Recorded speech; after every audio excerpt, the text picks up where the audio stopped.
Hey everyone, today I'm going to show you how to create a 3D text effect in Affinity. So let's get ahead with the tutorial. First of all, I'm gonna grab the artistic text tool and I'm gonna drag it on my canvas. Then I'm gonna type Infinity in capital letters. I'm gonna change the font to a thicker one and leave the color to black. Let me switch to the Move tool and move the text to the center. I'm going to curve the text right on the center, so I'll press Ctrl R to activate the ruler. Then I'll drag the guide from this side to the center. Now we can use this guide as our reference. Next, with the text still selected, and I'll go to Vector, New Warp Group, and select Quad. Then I'll put my cursor at the bottom center just over the guide I just placed. And I'm gonna drag the text up to curve it. After that, I'll drag the top side of the text, maybe a bit upward, so the middle part becomes a little thicker.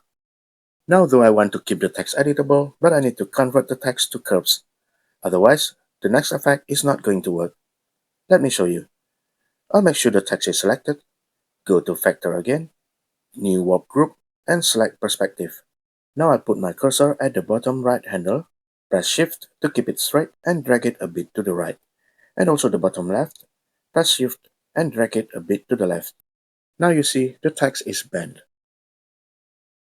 So let's go back by pressing Ctrl Z, and now I'll convert the text to curves. Now let's go to the vector once more, New Warp Group, and select Perspective. I'll drag the bottom right handler to the right, and also the bottom left handler. Now you see it works perfectly. So once it's done, I'm gonna click Convert to Curves. I'll grab the Move tool, I remove the guide by dragging it to the side, and press Ctrl R again to hide the ruler. Now if I go to the Layers panel, and I expand the group, there are a lot of layers inside. It's not really an issue actually, but to make it simpler, I'll make sure the main group is selected and go to the Boolean operations here and click Add. Now it's one layer only.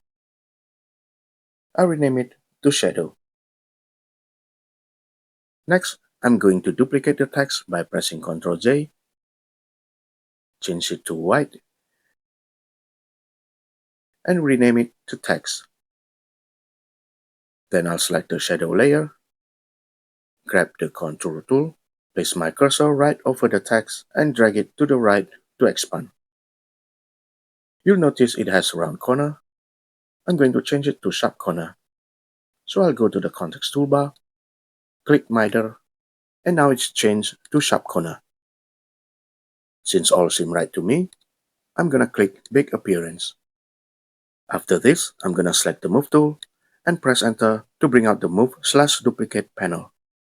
I'm gonna change vertical value to 1 pixel, turn on Duplicate, and change the number of copies to 100. Now let's change the scale to 99.8%. You can play on this value to get the right angle. You can try 99%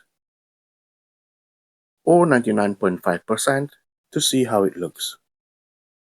But I'm gonna keep 99.8%.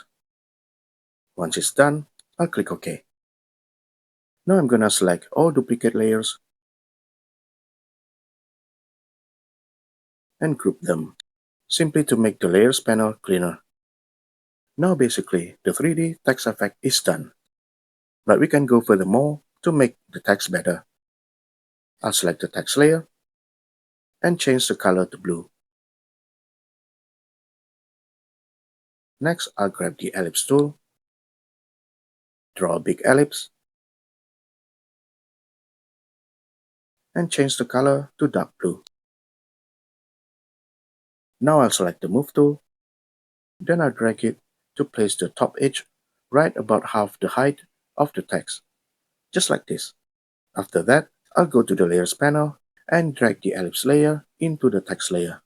Now I'll expand the text layer, make sure the ellipse layer is selected, and click Mask Layer. I'm gonna grab the Fill tool and drag it vertically like this. Now I'll select the text layer. I'll grab the Move tool Set the stroke width to 5 point and change the stroke color to light blue. I'll go to the stroke panel, click miter join, and click align stroke to outside. Now the stroke looks a bit thin to me. Let me change the width to 10 point.